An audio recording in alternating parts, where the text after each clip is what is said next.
मायके की इज्जत। आज घर में बड़ी व्यस्तता थी। घर में शादी का माहौल था। 2 दिन बाद रूपाली की नंद सिया की शादी थी। रूपाली को शादी की भागदौड़ में पार्लर जाने का समय ही नहीं मिल पाया था। रूपाली सोच रही थी कि अब तो खुद ही तैयार होना पड़ेगा, पर रूपाली को ज्यादा मेकअप करना नहीं आता था। फिर भी उसने हल्का मेकअप किया और पीले रंग का सूट पहना, कानों में बड़े बड़े झुमके पहने। कोई ज्यादा साज सजा न आने के कारण बालों को सिंपल सा स्टाइल बना लिया था। तैयार होने के बाद रूपाली बहुत ही सुंदर लग रही थी। पीले रंग में वह बहुत खूबसूरत लग रही थी। तभी कमरे में रूपाली का पति साहिल आता है। रूपाली को देखकर साहिल भी उसकी तारीफ किए बिना नहीं रह पाता। रूपाली ने बात को टालते हुए कहा, तुम किसी काम से आए थे क्या साहिल? साहिल ने कहा, अरे हाँ, मैं तो भूल ही गया था, वो बुआ जी तुम्हें बुला रही हैं। सुनकर साहिल कमरे से चला जाता है और रूपाली मुस्कुरा कर रह जाती है। रूपाली बुआ जी से मिलने के लिए जाती है। रूपाली को देखते ही बुआ जी बोलती हैं, आज तुम बहुत सुंदर लग रही हो। जिस पर रूपाली हंस देती है और वहीं पर रूपाली की नंद सिया और सास विमला जी भी होती हैं। सिया अभी अभी पार्लर से तैयार होकर आई थी। उसने गहरे लाल रंग का लहंगा पहना हुआ था और बहुत अच्छा हेयर स्टाइल बनवाया हुआ था। सिया को बुआ जी का इस तरह रूपाली की तारीफ करना पसंद नहीं आया। वह कड़वाहट भरी नजरों से रूपाली को देखती है। सिया सोचती है कि मैं तो पार्लर से तैयार होकर आई हूँ, तब भी बुआ जी ने मेरी तारीफ नहीं की, और भाभी तो घर पर ही तैयार हुई हैं। तभी बुआ जी रूपाली भाभी की तरफ कर रही हैं। सिया को इस तरह अपनी ओर देखते हुए रूपाली को बहुत अजीब लगता था। वह सिया को कहती, दीदी आप बहुत सुंदर लग रही हो। धन्यवाद कहकर सिया वहां से चुपचाप चली जाती। तभी बुआ जी रूपाली को अपने साथ बाहर चलने के लिए कहती हैं, क्योंकि संगीत के लिए पड़ोस की औरतें भी आ चुकी थीं। सब ग्रुप डांस करने के लिए रूपाली बहुत उत्साहित थी। यहाँ पर भी उसने सोचा ग्रुप डांस में बहुत मजा आएगा। पहले ढोलक पर गाने और भजन गाएंगे, उसके बाद डीजे पर एक एक करके औरतों ने डांस करना शुरू कर दिया। अब तो रूपाली के हाथ पांव फूल गए। सोलो डांस तो उसने आज तक नहीं किया था। ग्रुप डांस में तो किसी का ध्यान नहीं होता कि कौन क्या कर रहा है, लेकिन सोलो डांस, वो भी इतने सारे लोगों के सामने। उसने सोचा वह डांस नहीं करेगी, लेकिन कौन मानने वाला था। उसे जबरदस्ती डांस के लिए खड़ा कर दिया गया। उसे भी जैसा आता था मन से डांस कर दिया। डांस करने के बाद सब ने तालियां बजाकर उसकी खूब तारीफ की, और कई औरतों ने तो रूपाली की तारीफ करते हुए कहा कि रूपाली तुम बहुत अच्छा डांस करती हो। यह देखकर रूपाली को बहुत खुशी हो रही थी। उसे तो पता ही नहीं था कि उसे इतना अच्छा डांस करना आता है। तभी रूपाली जाकर अपनी नंद सिया के पास बैठ जाती है।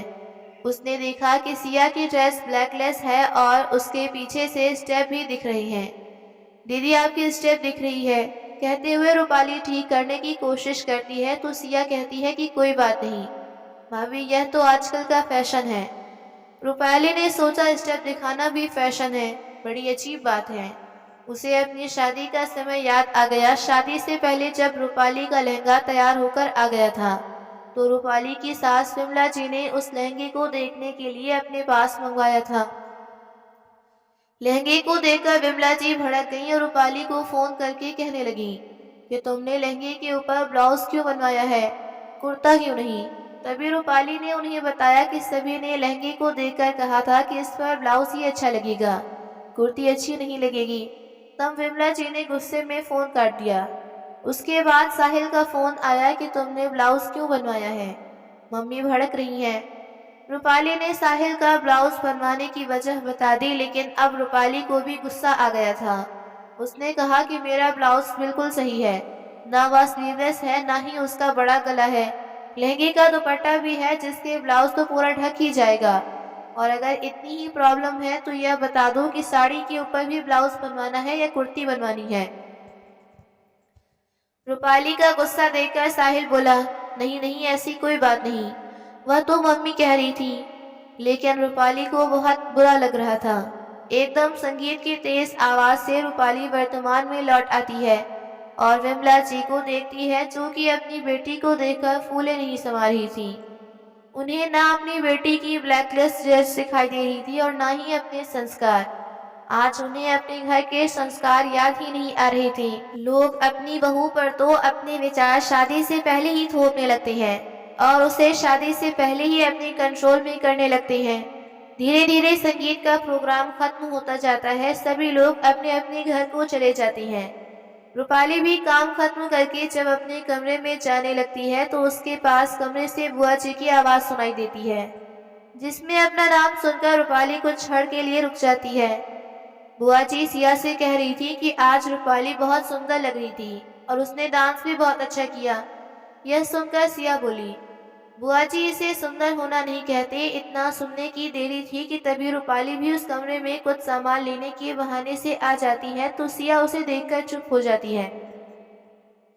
रूपाली बहाने से कुछ सामान उठाकर अपने कमरे में चली जाती है।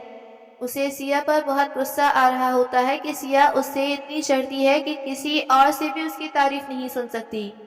तभी साहिल भी कमरे में आ जाता है। रूपाली साहिल को सिया और बुआ जी के बीच हुई सारी बात बता देती है और पूछती है कि आखिर सिया को मुझसे क्या प्रॉब्लम है। जब मैं उसके बारे में किसी से कुछ नहीं कहती तो वह मेरे बारे में ऐसा कैसे बोल सकती है। और आज आपकी मम्मी को उसकी ड्रेस नहीं दिखाई दी। शादी से पहले मेरे ब्लाउज के लिए तो इतना हंगामा किया था और आपको पता है सिया ने भी अपने लहंगे के ऊपर ब्लाउज ही बनवाया है। तभी साहिल कहने लगा, अरे छोड़ो ना रूपाली, सिया को तुमसे जलन हो रही होगी कि उसकी शादी है और सब तुम्हारी तारीफ कर रही हैं। रूपाली गुस्से में कहती है, अरे इसमें तुम्हारी गलती नहीं है, तुम तो मेरी प्यारी सी सुंदर सी वाइफ हो। मैंने तो पहले ही कहा है कि तुम इन लोगों की बातों पर ध्यान मत दिया करो। साहिल उसे प्यार से समझाता है। साहिल की बात सुनकर रूपाली को हंसी आ जाती है पर सोचने लगती है कि लोग बहू और बेटी में इतना भेदभाव क्यों करते हैं। क्या बहू किसी की बेटी नहीं होती? लोग क्यों अपनी छोटी सोच से दूसरे इंसान का जीना मुश्किल कर देती हैं। छोटी छोटी बातों पर रोका टोकी करने लगती हैं। पर रूपाली ने इन सब बातों को अपने दिमाग से निकालना ही बेहतर समझा। आखिरकार शादी का दिन भी आ गया। शादी में व्यवस्था एक बैंक्वेट हॉल में की गई थी। आज रूपाली भी पार्लर में तैयार हुई थी। उसने हल्के नीले रंग का लहंगा पहना था, जिस पर गुलाबी रंग का दुपट्टा था। हल्के नीले रंग का लहंगा उस पर खूब फेवरेट लग रहा था। आज रूपाली किसी अप्सरा से कम नहीं लगी थी। जब साहिल उसे पार्लर से लेने गया तो एक पल के लिए वह भी उसे देखता ही रह गया। उसकी पत्नी इतनी सुंदर, उसने कभी ध्यान ही नहीं दिया। गाड़ी से बैंक्वेट हॉल जाते हुए उसने रूपाली से कहा, आज तुम बहुत सुंदर लग रही हो। सच में मेरा मन रखने के लिए तो नहीं कह रही, मैं सच कह रहा हूँ, बहुत अच्छी लग रही हो। पता है वैसे पार्लर में जो और भी लेडीज तैयार होने आई थी वह यही कह रही थी, तो अब यकीन आ गया कि मैं सच कह रहा हूँ। रूपाली ने भी शर्माते हुए कहा। यह देखकर रूपाली को और शर्म आ रही थी। बैंक्वेट हॉल में काफी रिश्तेदार आ चुके थे। साहिल के ऑफिस के लोग भी अपने परिवार के साथ आए हुए थे। साहिल सबसे रूपाली को मिलवाता है और सभी रूपाली से मिलकर बहुत खुश होते हैं। रूपाली को भी उनसे मिलकर बहुत अच्छा लगता है। सबकी पत्नियां रूपाली की तारीफ करती हैं तो ऊपर से रूपाली धन्यवाद कहकर शर्मा जाती है, पर उसके अंदर उसका मन मयूर खुशी से नाच रहा होता है। कौन ऐसी महिला होगी जो अपनी तारीफ सुनकर खुश न हो। उसे बहुत ही खास वाली फीलिंग हो रही होती है। सिया भी पार्लर से तैयार होकर आ गई थी। उसने लाल चटकीले रंग का लहंगा पहना था। वह भी सुंदर लग रही थी, पर जैसे ही वह रूपाली को देखती है उसके तेवर रूपाली के जैसे वैसे ही खत्म हो जाती हैं। रिबन कटवाया जाता है और अब दूल्हे की आरती की बारी आती है। इस रस्म में दूल्हे को लकड़ी की पटरी पर खड़ा करके उसकी आरती उतारी जाती है। यह रस्म दरवाजे पर ही होती है, पर यह क्या, विमला जी तो घर से पटरी और आरती की थाली लाना ही भूल गई। बहुत असमंजस की स्थिति हो जाती है। यह एक महत्वपूर्ण रस्म है जो दूल्हे के स्वागत के लिए की जाती है। कोई बात नहीं बहन जी, आप आरती का सामान मंगा लीजिए, आरती स्टेज पर हो जाएगी। यह सुनकर विमला जी की सांस में सांस आती है। तभी विमला जी साहिल को घर से जल्दी पटरी और आरती की थाली लाने के लिए भेज देती हैं। साहिल घर से बटरी और आरती का सामान ले आता है और दूल्हे की आरती रस्म पूरी की जाती है। आरती हो जाने के बाद शादी की दूसरी विधियां शुरू हो जाती हैं। 7 फेरे होने के बाद वधु पक्ष और वर पक्ष के लोग आराम करने लगते हैं। दूल्हे की माँ रूपाली के पास आकर कहती है, बेटा हमें कुछ गद्दे कम पड़ रहे हैं, क्या कुछ गद्दों का इंतजाम हो सकता है? जी आंटी जी, मैं भी करवाती हूँ, आप बैठिए। रूपाली गद्दों का इंतजाम कराने के लिए चली जाती है। दूल्हे की माँ वहीं बैठकर इंतजार करने लगती है। रूपाली गद्दों का इंतजाम करा देती है। आंटी जी, मैंने गद्दे बिछवा दिए हैं, आप आराम कर लीजिए। धन्यवाद बेटा, कहकर दूल्हे की माँ चली जाती है। रूपाली, हमारे पास बैठ। तेरी शादी की बात तुझसे मिल रही है, अब तो शादी ब्याह ही बहाना रह गया है एक दूसरे से मिलने का, वरना किसके पास समय है आजकल। उनमें से एक औरत रूपाली से कहती है, जो रिश्ते में रूपाली की नंद लगती थी। दीदी, आप सही कह रही हो, बहुत अच्छा लगा आप लोगों से मिलकर। अच्छा क्या हुआ कि आप लोग शादी में आए, हमें भी तुझसे मिलकर बहुत खुशी हुई। आज बहुत प्यारी लग रही हो। थैंक यू दीदी, हम लोग तो सिया की सास के बारे में बातें कर रही थी, कितनी अच्छी है। आरती को लेकर गड़बड़ हो गई, सोने के लिए गद्दे नहीं मिल रहे थे, फिर भी एक शब्द नहीं कहा, चुपचाप गद्दों का इंतजाम कर रही थी। और एक विमला चाची है जो इतना हंगामा किया था तेरी शादी में, याद है दीदी? वो सब मैं कैसे भूल सकती हूँ, भूलना भी चाहूँ तब भी नहीं भूल पाती। सोचकर ही रूपाली उदास हो जाती है। रूपाली की शादी के लिए रूपाली के पापा ने अपनी हैसियत से भी ज्यादा रूपाली को दिया था। साहिल के घर वालों की पसंद की गाड़ी, उन्हीं की पसंद का फर्नीचर, उनकी पसंद के सारे वर पक्ष को दिए जाने वाले कपड़े, सारा दहेज उन्हीं का पसंद का था। फिर भी बमला जी और उनके पति रमाकांत जी उन्हें फोन करके बार बार आग्रह करते रहते हैं कि शादी में कोई कमी न रह जाए, कोई कमी नहीं छोड़ना चाहते थे और उन्हें वैसे ही तैयारी की जैसे लड़के वाले चाहते थे। लेकिन लड़के वालों के बार बार कहने से वह घबरा रहे थे कि कहीं शादी में कोई कमी न रह जाए। शादी लोकल थी, इसलिए बारात में आने वाले लोग भी निश्चिंत नहीं थे। शादी बैंकेट हॉल में हो रही थी। शादी के दिन रूपाली पार्लर से ही बैंकेट हॉल पहुंचने वाली थी। घर के सभी लोग शादी स्थल पर पहुंच चुके थे। सभी बेसब्री से बारात का इंतजार कर रही थी। रूपाली की भाभी बहन परिवार की सभी औरतें दरवाजे पर खड़ी बारात का इंतजार कर रही थीं।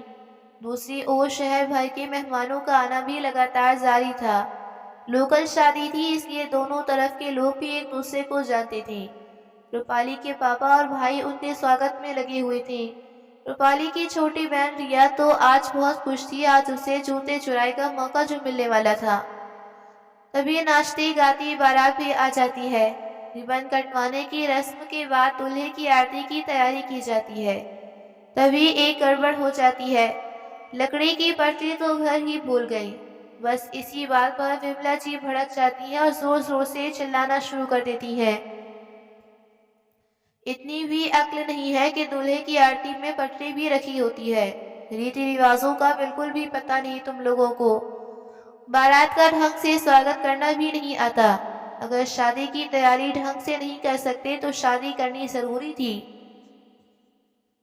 विमला जी के मुंह से जो शब्द आ रहे थे वह लगातार बोलती ही जा रही थी।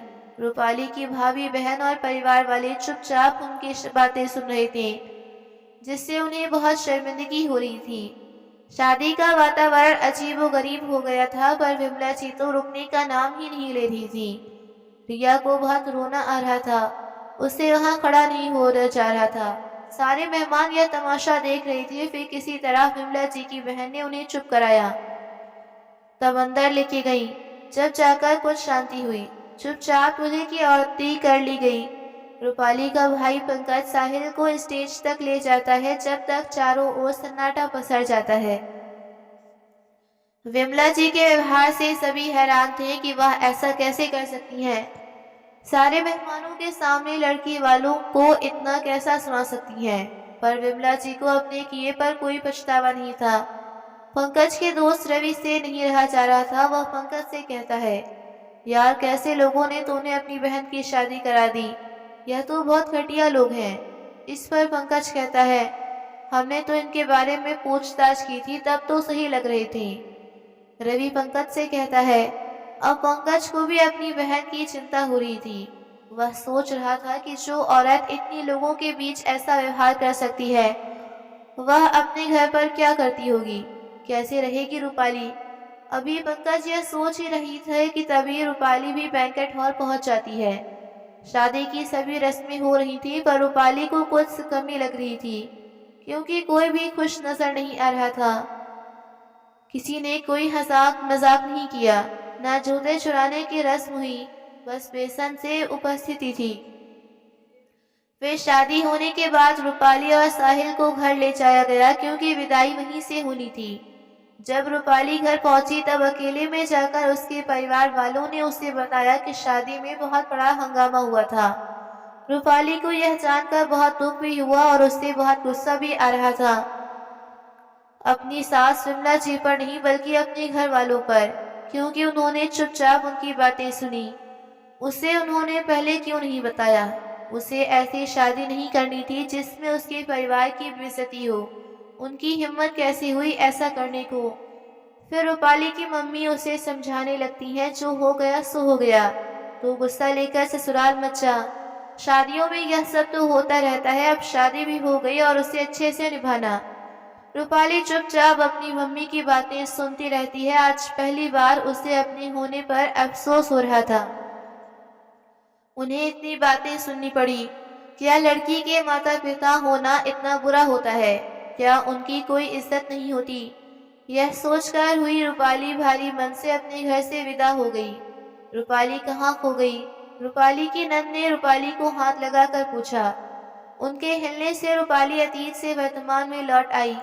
क्या हुआ रूपाली, कहाँ खो गई?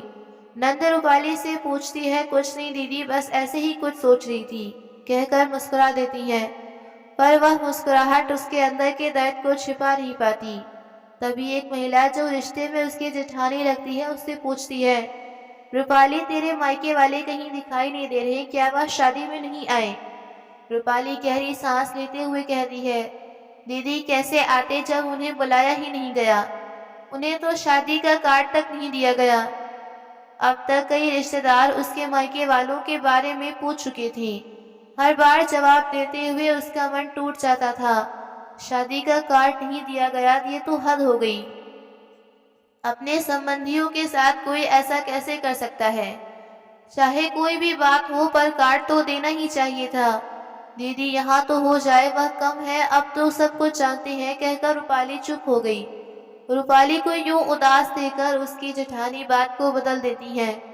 रूपाली, सिया की ज्वेलरी तो बहुत सुंदर है, पर उसका लहंगा इतना खास नहीं है, सिंपल रंग है, कुछ अलग नहीं रहा। कितने का है दीदी? 40,000 रुपए का है। इतने पैसे खर्च किए, उतनी वसूली नहीं होगी। साहिल की जॉब गुड़गांव में थी। रूपाली और साहिल अपनी बेटी के साथ वहीं रहते थे। दीदी यह मैंने चांदी चौक दिल्ली से लिया है। मेरी एक सहेली फैशन डिजाइनर है, उसी ने मुझे यह दिलाया है। उसे कपड़ों और फैशन की बहुत जानकारी है। वो तो दिख रही है, लेकिन नीले रंग का शर्ट भी कुछ अलग हटके है। जेठानी लहंगे को निहारते हुए कहती हैं। ऐसी ही बातें करते करते विदाई का समय आ गया। उदास देकर सिया की सास उन्हें तसल्ली देती है कि वह सिया की बेटी बनाकर रखेगी। उनके यह शब्द सुनकर रूपाली विमला जी की ओर देखती, जो अपनी बेटी को प्यार किए जा रही थी। सिया की विदाई हो जाती है। उसके बाद साहिल और रूपाली गुड़गांव आ जाते हैं। क्या कोई बम फूटने वाला है? क्यों तुमने रास्ते भर बात नहीं की? मैं बस इंतजार कर रहा हूँ कि बम कब फटेगा। आपको मजाक सूझ रहा है। मजाक नहीं, मुझे पता है बात कुछ अलग है, और उसके लिए काफी हद तक मैं भी जिम्मेदार हूँ। अगर मैंने उन्हें हमारी शादी के बाद ही रोक दिया होता, जब उन्होंने पहली बार तुम्हारे साथ बुरा बर्ताव किया था। साहिल को अपने बर्ताव पर अफसोस होता है। पता नहीं किस चीज के लिए उन्होंने हमारी शादी में इतना हंगामा किया था। सिया की शादी में उन्होंने इससे भी ज्यादा गलतियां की। क्या उन्हें एहसास हुआ होगा? उन्होंने मेरे परिवार के साथ कितना बुरा व्यवहार किया था। भगवान ने उन्हें वैसे ही परिस्थिति में डाला। क्या उन्होंने उनका इशारा समझा होगा कि वह दूसरे के साथ कितना बुरा बर्ताव करती हैं? नहीं समझा होगा। रूपाली को बहुत गुस्सा आ रहा था। उससे भी आगे बढ़कर उन्होंने मेरे परिवार को शादी में न्योता तक नहीं दिया। क्या इस घर में मेरा इतना भी सम्मान नहीं? क्या कसूर था मेरे पापा का? क्योंकि उन्होंने इतने सालों में पहली बार अपनी बेटी का पक्ष लिया था और उनकी गलती बातें सुनने से इनकार कर दिया था। इसका मतलब उन्होंने सारे समाज के सामने दिया। उन्हें इतनी भी शर्म नहीं कि मेरा भाई हर साल दीपावली पर उनके घर आता है। मैं भी अपने भाई को मना करती थी कि तू यहाँ मत आया कर, पर वह कहता था कि रस्म निभाने के लिए यह सब करना पड़ता है। रूपाली गुस्से से आग बबूला हो चुकी थी। बोलते बोलते उसकी आंखों से आंसू बहने लगते हैं। वह हमेशा मेरी और मेरे परिवार की बेइज्जती करती हैं। हमारी शादी में भी उन्होंने यही किया था और अब सिया की शादी में भी यही हुआ। मैंने बहुत निभा लिया, अब मैं और समझौते नहीं करना चाहती। रूपाली दृढ़ निश्चय के साथ अपने आंसू पोंछ लेती है। साहिल बोला, तुम्हारे हर फैसले में मैं साथ हूँ। अब मैं तुम्हारे ऊपर किसी तरह का दबाव नहीं डालूंगा। साहिल रूपाली से वादा करता है। अगले दिन साहिल ऑफिस चला जाता है। रूपाली घर के काम कर रही होती पर उसका गुस्सा शांत नहीं हुआ था। वह सोच रही थी कि अगर वह शादी में ना जाती तो क्या हो जाता। उसके सास ससुर को लोगों का मुंह बंद कराना मुश्किल हो जाता, लेकिन वह अपनी ओर से लोगों को बात बनाने का मौका नहीं देना चाहती थी। लेकिन उसके ससुराल वालों को उसकी किसी चीज की कदर नहीं है। यह सोचते सोचते शाम कब हो गई उसे पता ही न चला। तभी साहिल भी घर आ गया। रूपाली फिर भी साहिल से नाराज थी। रूपाली का बर्ताव देखकर साहिल बोला, रूपाली जो हो गया उसे तो मैं ठीक नहीं कर सकता, पर वादा करता हूँ आगे से ऐसा नहीं होगा। मुझे आपसे कोई बात नहीं करनी। अच्छा, मैं तुम्हें एक ऐसी बात बताऊं कि तुम खुश हो जाओगी। साहिल रूपाली को छेड़ते हुए कहता है। मुझे आपकी कोई बात नहीं सुननी। यह कहकर वह साहिल की ओर से मुंह फुला लेती है। कोई बात नहीं, हम दीवारों को सुना देते हैं। तो दीवारों सुनो। मेरे बॉस और उनकी पत्नी शादी में आए थे। तब उनकी पत्नी ने रूपाली को देखा था तो उन्होंने रूपाली को ही दुल्हन समझ लिया था। वह तो बॉस ने उन्हें बताया कि भाई यह दुल्हन नहीं है, साहिल की वाइफ है। तो दीवारों और बॉस ने मुझे यह बात बताई। साहिल की बात सुनकर रूपाली चुपके से मुस्कुराने लगती है। रूपाली को मुस्कुराता हुआ देखकर साहिल कहता है, हे दीवारों, आज सिद्ध हो गया कि पत्नी कितना भी नाराज हो पर अपनी सुंदरता की तारीफ सुनकर वह हमेशा खुश हो जाती है। अभी बताती हूँ मैं आपको। रूपाली साहिल को तकिया मारने लगती है। साहिल उससे बचने के लिए भागता है। रूपाली की शादी हुए 1 वर्ष बीत चुका था। रूपाली के जीवन में भी खुशखबरी आ गई थी। वह 3 महीने की गर्भवती थी। रूपाली और साहिल बहुत खुश थे, परंतु डॉक्टर ने रूपाली को बेड रेस्ट बताया था। रूपाली फिर भी घर का काम करती रहती, लेकिन उसकी तबीयत थोड़ी खराब रहती। सिया की सास को भी रूपाली की तबीयत के बारे में पता चला, तो वह रूपाली का हालचाल जानने के लिए रूपाली को फोन करती रहती। औपचारिक बातचीत होने के बाद सिया की सास रूपाली से पूछती, रूपाली एक बात तो बताओ, क्या आप लोगों के यहाँ वह रिवाज है कि करवा चौथ पर लड़की अपने मायके में रहती है और दामाद भी उसके साथ रहता है? ऐसा तो कोई रिवाज नहीं आंटी जी, पर आप ऐसा क्यों पूछ रहे हो?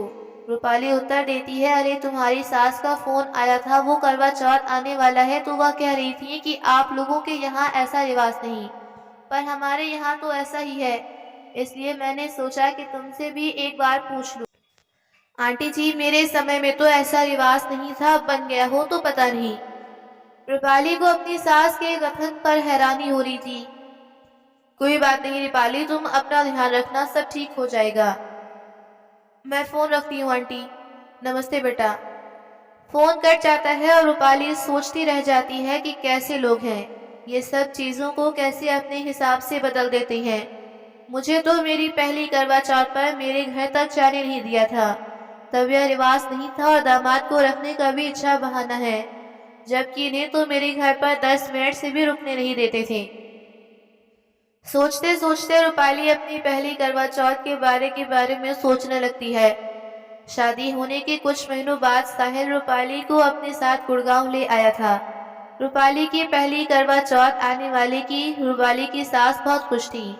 रूपाली के सास ने कहा था कि उसकी पहली करवा चौथ है तो वह उसे पूरी अच्छी तरह से पूजा और सारी विधियां सिखाएगी। विमला जी की शादी में किए व्यवहार की वजह से रूपाली उनके पास नहीं जाना चाहती थी। रूपाली ने साहिल को बताया कि वह करवा चौथ पर अपनी मम्मी के घर जाना चाहती हैं। उसकी मम्मी अच्छे से उसे सब पूजा पाठ करना सिखा देंगी और उसे अपने घर गए हुए भी काफी समय हो गया है।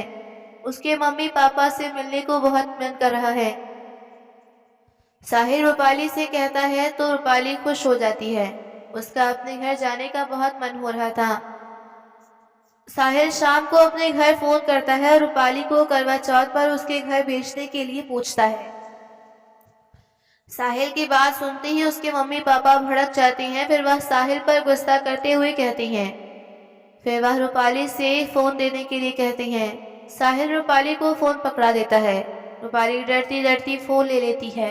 वह हमेशा किसी न किसी बहाने को लेकर रूपाली को ताने मारती रहती। जब कभी भी साहिल के घर से फोन आता था रूपाली के दिल की धड़कनें तेज हो जाती। उसे ऐसा लगता पता नहीं आज किस बात के लिए सुनना पड़ेगा। रूपाली के मन में उन लोगों का अजीब सा डर बैठ गया था। रूपाली डरते हुए फोन पकड़ लेती है। उधर से साहिल के पिता रूपाली से बात करते हैं। रूपाली उन्हें नमस्ते कहती है। रमाकांत जी कहते हैं, साहिल कह रहा था कि तुम्हें करवा चौथ पर अपने घर जाना है। कोई जरूरत नहीं है कहीं जाने की। तुम्हारे पापा ने बड़ी शादी में कुछ अच्छा किया है जो करवा चौथ पर कुछ दे देंगे। ऐसी होती है शादी। जैसी उन्होंने की है शादी तो हम बताएंगे कैसी होती है जब हम अपनी बेटी की शादी करेंगे। पर मेरे पापा ने तो पूरे पैसे दिए थे। कहीं पूरे पैसे नहीं दिए थे तेरे पापा ने। 1 लाख रुपए कम दिए थे पर जेवर भी कुछ नहीं। कहीं नहीं जाना समझने का। रूपाली फोन हाथ में लेकर उसे घूरती रहती है। आंखों में आंसू आ जाने के कारण उसे फोन भी धुंधला दिखाई देने लगता है। रूपाली की ऐसी हालत देखकर साहिल को उसकी चिंता होने लगती है। वह रूपाली से पूछता है, क्या हुआ रूपाली, तुम ऐसे क्यों बैठी हो? क्या कहा पापा ने? रूपाली साहिल की बात का कोई जवाब नहीं देती और फिर कुछ सोचकर अपने घर फोन लगा देती है। उसकी मम्मी फोन उठाती है। रूपाली का फोन जानकर वह खुश हो जाती है और रूपाली से पूछने लगती है, साहिल ने अपने घर पर पूछ लिया है, हम कब लेने आ जाएं तुझे? मम्मी मैं नहीं आ रही हूँ, उन्होंने मना कर दिया। पर मना क्यों किया? रूपाली उनकी बात पर कोई जवाब नहीं देती और उनसे पूछती है, मम्मी पापा जी कहाँ हैं? मुझे उनसे बात करनी है। तेरे पापा यही हैं, क्या बात है? रूपाली की मम्मी को चिंता होने लगती है। आप प्लीज पापा को फोन दे दीजिए। रूपाली की मम्मा हार कर रूपाली को फोन दे देती हैं। रूपाली क्या बात है बेटा? पापा जी आप मुझे यह बताइए आपने गाड़ी के लिए कितने पैसे दिए थे? बेटा जितने उन्होंने पैसे मांगे थे पूरे 8 लाख रुपए दिए थे। पर उनके पापा तो कह रहे हैं कि आपने 1 लाख रुपए कम दिए थे। नहीं बेटा पूरे पैसे दिए थे, हमारे पास गवाह भी है जिन्होंने शादी कराई है, उनके सामने पूरे पैसे गिन कर दिए हैं। फिर वो ऐसा क्यों कह रही हैं? छोड़ बेटा यह सब शादी ब्याह में चलता रहता है। नहीं पापा जी यह कोई छोटी बात नहीं, जब आपने पूरे पैसे दिए हैं तो वह इस बात को नकार कैसे सकते हैं? आप उनके पास जाकर इस बात को क्लियर कर लीजिए। कोई बात नहीं रूपाली, रिश्तेदारी में तो यह सब चलता रहता है। वैसे भी हम लड़की वाले हैं। पापा जी प्लीज अगर आप इस बात को उनके पास जाकर क्लियर नहीं करेंगे तो फिर मैं कभी इस गाड़ी में नहीं बैठूंगी। नहीं नहीं रूपाली यह गाड़ी मैंने अपने बेटे को दी है। अगर तू ही इसमें नहीं बैठेगी हमारी इतनी मेहनत का क्या फायदा? अच्छा ठीक है मैं कल ही रमाकांत जी को लेकर तेरी ससुराल आ जाऊंगा। अब खुश हो? पापा जी अच्छा ठीक है अब मैं फोन रखती हूँ, आपसे कल बात करूंगी। ठीक है। फोन कट जाता है। साहिल चुपचाप रूपाली के पास बैठा उसकी बातें सुन रहा था। उसे समझ नहीं आ रहा था कि क्या हो रहा है। फोन कट जाने के बाद साहिल रूपाली से उसके दुखी होने का कारण पूछती है। रूपाली उसे पूरी बात बता देती है। बात पता चलने पर साहिल को बहुत बुरा लगता है। वह कहता है, सॉरी रूपाली, मेरी वजह से तुम्हें हमेशा यह सब सुनना पड़ता है। मैं जितना सोचता हूँ कि अब सब मिलजुल कर खुशी से रहें उतने ही मेरे मम्मी पापा ऐसी हरकतें करती हैं कि मुझे खुद अपराध बोध होने लगता है। पता नहीं यह चीज़ें कभी सही होंगी या नहीं। जब तक वह दूसरे को नहीं अपने बराबर सम्मान देंगे। उनके हिसाब से बहू का मतलब है चुप रहना, उनकी हर सही गली बात को मानने वाली। अगर अपनी कोई बात रखती तो उल्टा जवाब देना हो जाता है। और लड़की वालों की कोई इज्जत ही नहीं होती। क्यों? क्योंकि वह लड़की वाले हैं। हाँ हाँ, रूपाली अपनी आंखों से आंसू पोंछते हुए हंसने लगती है। रूपाली संभालो अपने आप को, क्या कर रही हो? अपने घर जाना है तुम्हें, मैं छोड़ दूंगा। मुझे कहीं नहीं जाना। पता है कभी कभी मन करता है मर जाऊं। सब खत्म, सारी मुसीबत हमेशा के लिए खत्म हो जाएंगी। मेरे परिवार की बेइज्जती होना ही खत्म हो जाएगी। पर क्या मैं सुकून से मर सकती हूँ? सब कहेंगे अरे शादी के बाद लड़की ने सुसाइड कर लिया, जरूर किसी चक्कर चल रहा होगा, लड़की में ही कमी होगी, तभी मेरे फैमिली को ही सुनना पड़ेगा। और अपने परिवार का भी ख्याल आता है। उन्होंने हर मेरी छोटी से छोटी इच्छा पूरी की है, मुझे इतना प्यार दिया है और मैं उन्हें इतना बड़ा दुख दूं। यह सब मैं डिजर्व नहीं करती। और मैं तुम्हें मेरा ख्याल नहीं आता। साहिल रूपाली के आंसू पोंछते हुए उससे सवाल करता है। आपका आपका क्या? आप मज़े से अपने मम्मी पापा की पसंद से दूसरी शादी कर लेना। मुझे कोई दूसरी शादी नहीं करनी, मैं अपनी इसी शादी में बहुत खुश हूँ। मुझे तुम्हें वह फ़ोन ही नहीं देना चाहिए था, मुझे पता था यह पापा क्या सब बातें करेंगे। तभी साहिल कमरे से बाहर अपने पिता से फ़ोन पर बात करने के लिए चला जाता है। रूपाली भारी कदमों से अपने बिस्तर पर जाकर लेट जाती है और रोते रोते कब उसकी आंख लग जाती है उसे पता ही नहीं चलता। जब साहिल कमरे में आता है तो वह सो चुकी होती है। साहिल रूपाली को सोता देख उसे कंबल उड़ा देता है।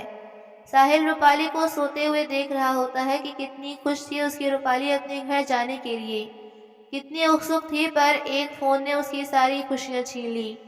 साहिल रूपाली के सिरहाने बैठकर उसके बालों में हाथ फेरता हुआ कहता है, मुझे माफ़ कर दो रूपाली, यह सब मेरी गलती है, क्योंकि मैंने कभी उन्हें रोका टोका नहीं। मुझे लगा वो मेरे मम्मी पापा हैं, मेरा उनके प्रति फ़र्ज़ है। पर अब और नहीं, मेरी तुम्हारे प्रति भी जिम्मेदारियां हैं, मैंने उन्हें मना कर दिया है। अब वह तुम्हें कुछ नहीं कहेंगे। अगर उन्हें कुछ कहना है तो मुझसे कहेंगे।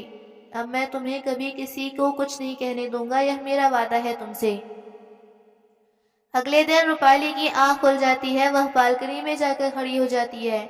बाहर ठंडी हवा चलने के कारण वे दोनों हाथों में अपने आप को समेट लेती है। आसपास में पंछी उड़ान भर रही थी। काश मैं भी एक पंछी होती तो इस आकाश में उड़ान भरती, बिना किसी की परवाह किए। रूपाली मन में सोचती हुई गहरी सांस लेती है। क्या सोच रही हो? कहते हुए साहिल रूपाली के गले में अपनी बाहें डाल देता है। कुछ नहीं, बस इन पक्षियों को देख रही थी। चलिए आप तैयार हो जाइए, मैं आपके लिए नाश्ता बना देती हूँ। मैं सोच रहा था कि आज ऑफिस से छुट्टी ले लेता हूँ और तुम्हें कहीं घुमाने ले चलता हूँ। नहीं, उसकी कोई ज़रूरत नहीं, मेरा कहीं जाने का मन नहीं, ऑफिस चले जाइए। पर रूपाली फिर कभी घूमने चलेंगे, रूपाली ने शांत भाव से कहा। आज आप ऑफिस जाइए, मैं घर पर रुक जाता हूँ, तुम उदास लग रही हो। नहीं, मैं ठीक हूँ, आप फिक्र मत कीजिए।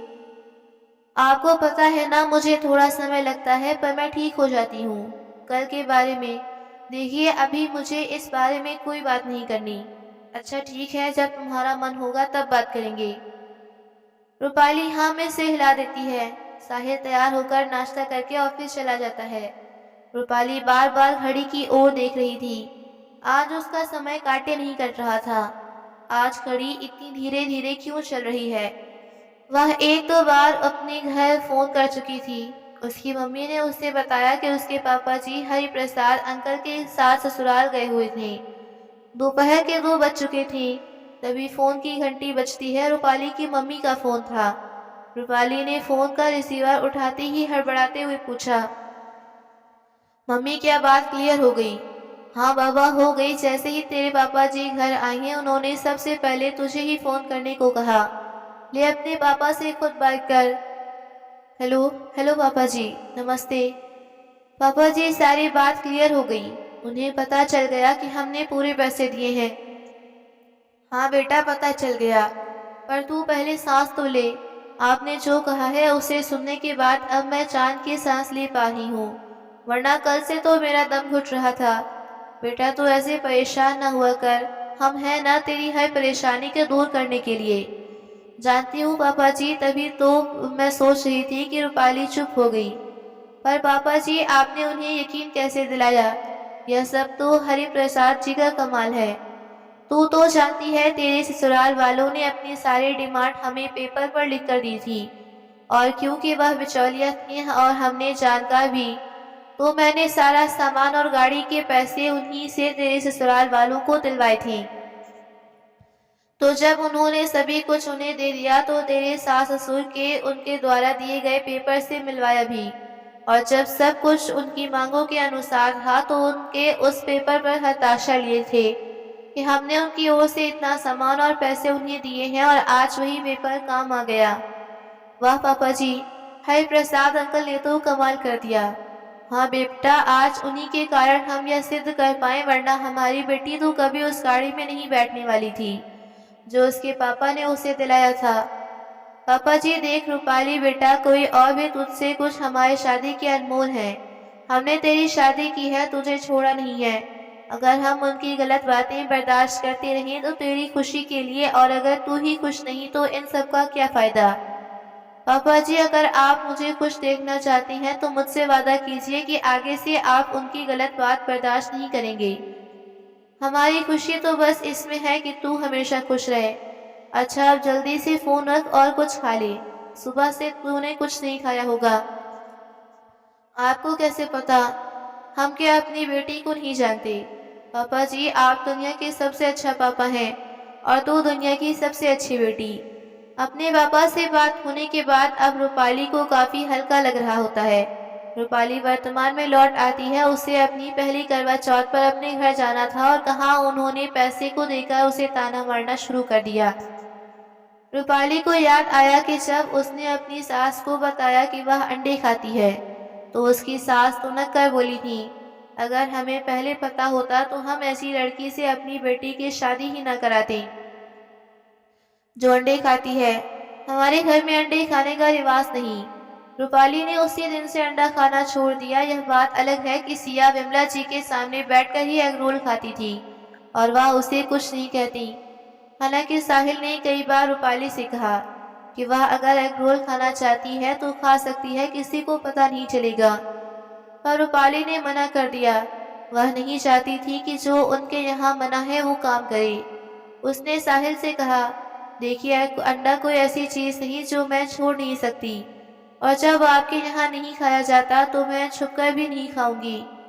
बस मुझे इससे परेशानी है कि जब सिया आपकी मम्मी के सामने बैठकर खाती है तो वह मुझे किस तरह से किस मुंह से ताने मारती हैं।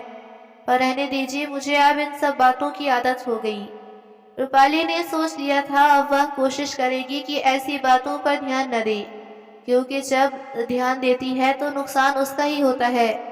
उसका मूड 2-3 दिन खराब रहता है। दूसरों की छोटी सोच से अपनी खुश शांति क्यों भंग करनी। 9 महीने पूरे होने पर रूपाली ने एक प्यारे से बेटे को जन्म दिया।